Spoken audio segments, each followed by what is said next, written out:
Welcome to the Halftime Show, your world of sports in half the time. I'm Colton the Bias. I'm Ben Sanuda. And we got a lot to get to today, so we are going to start with the big news from last week as former Steelers running back Le'Veon Bell signed a contract with the Kansas City Chiefs after being released by the Jets, who have started the season 0-6, and the Steelers winning in dominating fashion over the Browns 38-7.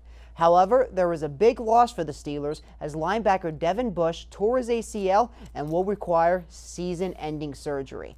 So, Ben, time to get your thoughts first, on the Le'Veon situation. Now, I was a little shocked by this because the Chiefs, in my opinion, really don't need a running back because Clyde Edwards-Helaire has been playing so good with 304 yards this season and 71 carry attempts. So, did you think it was necessary for the Chiefs to go out and get Bell? No, I was really surprised that they picked him up. I was really curious who is going to pick up Le'Veon Bell because I knew as soon as he was cut, someone was going to get him. Obviously with the Jets, everything didn't go as planned for him. He got the green, didn't go well with the green, so now he's back trying to get something, trying to bounce back with another team, and I think he's happy to be with the Chiefs. Yeah, I agree with you, Ben. When Le'Veon first signed with the Jets, I think he was making a big mistake because Adam Gase is not the best coach in the world, and I think it's just going to come with the fact that the Chiefs were a rebuilding team, and Bell just decided to go with the money, which is kind of ironic because the Steelers offered him more money than the Jets, but it was also good karma. Now moving over to the Steelers, starting the season 5-0 with a big win over the Browns, but Devin Bush out for the season. How do you think this is going to impact the Steelers the rest of the way, Ben, especially against the Titans this week, knowing they have to go up against Derrick Henry? It's going to be really important. Obviously, the inside linebacker, he's like the quarterback of the defense. So when he went down, I was really like, okay, well, Vince Williams got to step up, and Spillane's coming in. I'm going to see how he does, and he performed pretty well. But like you said, Derrick Henry is going to be really a very important factor in this upcoming game, and I'm hoping that he plays well as he did with against the Browns. Yeah, you are right with that one, Ben, as he actually had 6 tackles on Sunday against the Browns, but he only has 39 regular season snaps in his whole NFL career. Now, what about maybe like some of the other linebackers that the Steelers have, and not to mention, knowing the Steelers still have Cam Hayward and Stephon Tuitt. So how much of an impact do you think those guys can step up as the Steelers try to go to the playoffs once again? Oh, you got to start somewhere. Spillane's he's going to hold his ground, I think, this week. I'm excited to see how he does. But Hayward and Tuitt, they're going to be really important coming up in this game. With this offensive run game from the Titans, we've seen it has been really powerful. And, I'm hoping that they can have a big game like they've been doing in the past couple weeks. 5-0 against 5-0. I'm really excited to see it, even though the Titans barely squeezed past the Texans because the Texans sent them to overtime. But we're going to have to leave things there. Coming up, the World Series is set. We will have our predictions after the break. All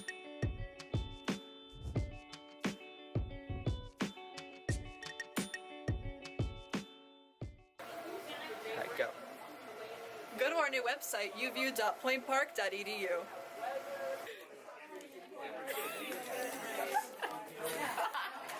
Go, go, go, go, go, go.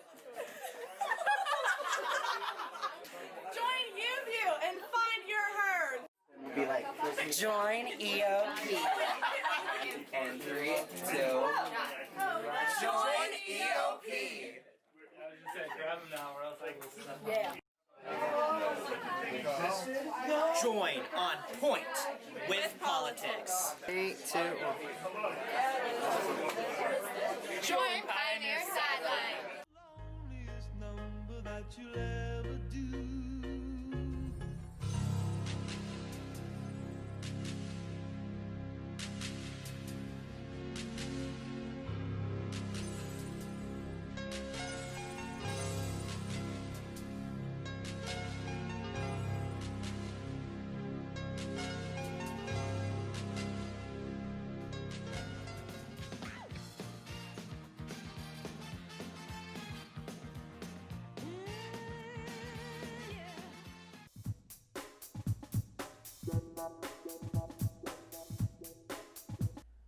Welcome back.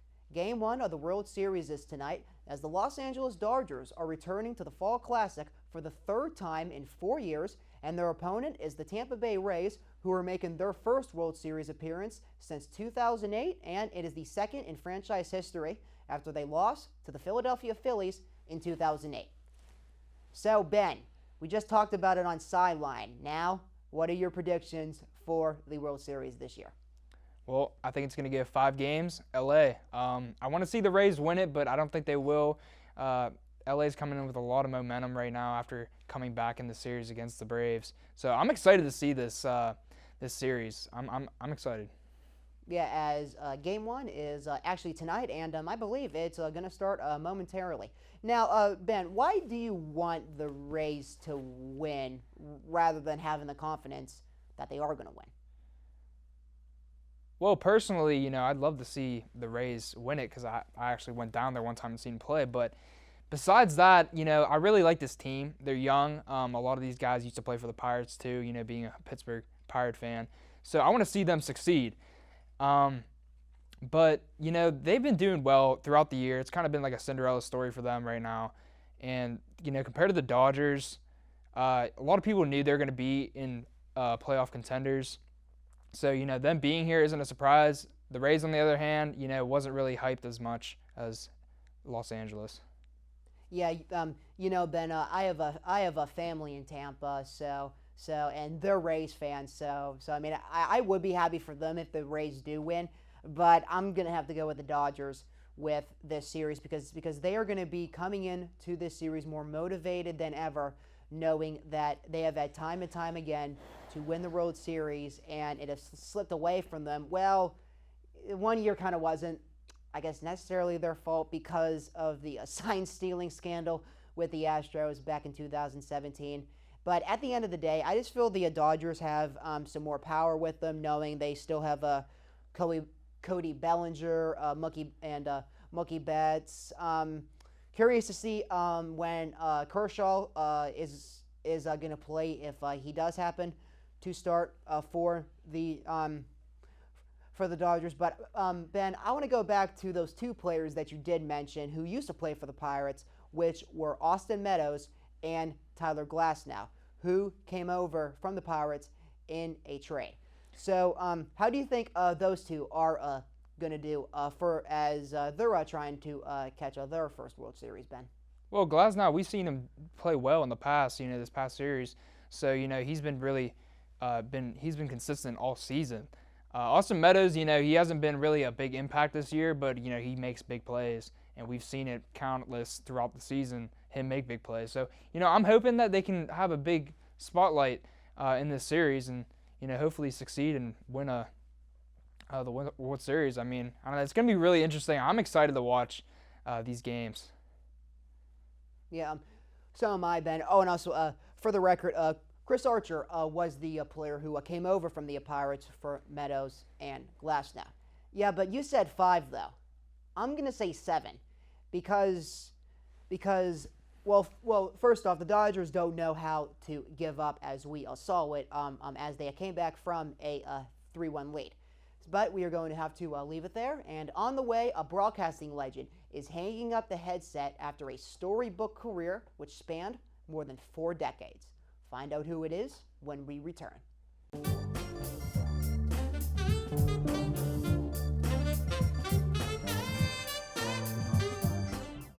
The United Student Government at Point Park University, working since the 1970s to solve the issues that matter to you. What concerns do you have about the university? Student life, safety, food service? Send us an email to studentconcerns@pointpark.edu or stop by our office on the 7th floor of the Student Center. You can also attend our weekly open meetings on Mondays at 3:15. Follow us on social media at USG_PPU for more. The United Student Government, by the students, for the students. The Point Park Sports Network, bringing you live coverage of Pioneer Athletics on Stretch Internet, the home of the River States Conference and the NAIA. Subscribe today for complete access to the Point Park volleyball, baseball, basketball, and soccer teams. Watch live and on-demand broadcasts, and don't miss a minute of Point Park Athletics. Head to pointparksports.com/live for broadcast listings. The Point Park Sports Network, your streaming home for Point Park Athletics. 3, 2, 1. Please visit our website. Please. It's a nice website. Please visit our website. Please. If you have ever watched television, whether accidentally or on purpose, YouView is for you.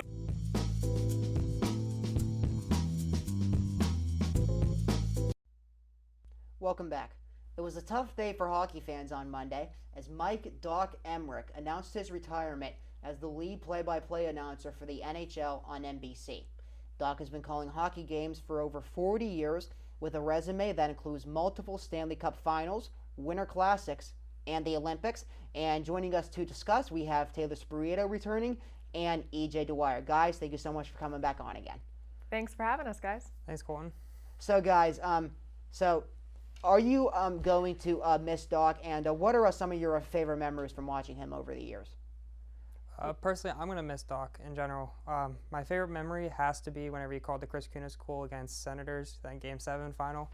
Crosby came right off the bench. Chris Kunitz shot top left on Anderson. I mean, one of the best, and kind of ruined the Senators' team as that moment, as they haven't been back in the playoffs since. But probably him calling that game is probably one of my favorites. Oh, Doc is going to be missed just all over the hockey world. And you can see that he already is. I mean, it's Tuesday. So many people have come forward to say how much he means to them in their professional careers, hockey players, journalists, the whole 9 yards. But other announcers as well, just commending him for the job that he's done over the past, 47 years? You can see the impact that he has had on not just NBC, but the league as a whole and hockey fans as a whole. So on a personal level, yeah, we're all going to miss him. But my favorite memory, besides obviously his legendary calls and always recognizing his voice, was Colton, and I know we're going to talk about this because it was a fond memory for the both of us, when he visited Point Park's campus last year. And was it last semester? I think it was last semester or last year, where he was giving us advice, and we got to sit down and work an interview with him. We got to eat lunch with him.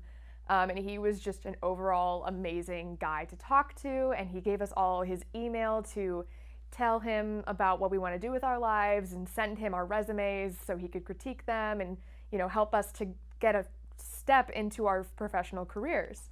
So yeah, professionally, he has some great memories attached to him, but mine is a more personal, and I'm sure Colton, yours is as well. Yeah, of course it is, Taylor. But first up, Ben, what about you? Well, when I think of hockey, I think of Doc, and I'm definitely gonna miss him. He had many great calls, and I feel like it's gonna stink for a lot of the younger generations because they're not gonna ever hear him calling games. Maybe he'll come back for something, I don't know, but not being growing up and not having him be there calling the games, I feel like it's just gonna be just something weird to think about. Yeah, I know, and and you are right, Taylor, knowing that we had the great honor of meeting him last year thanks to the Center for Sports Media and Marketing.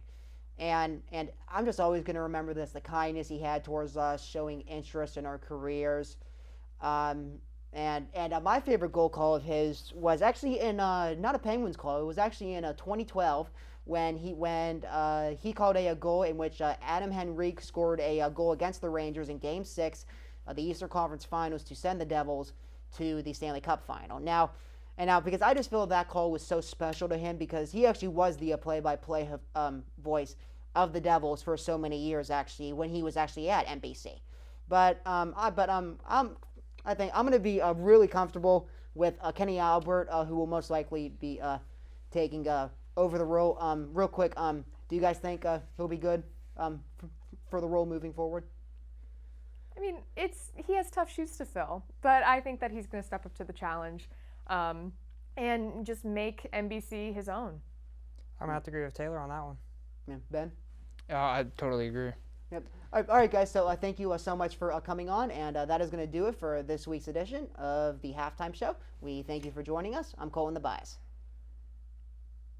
And we hope to see you right back here next week. Have a great night.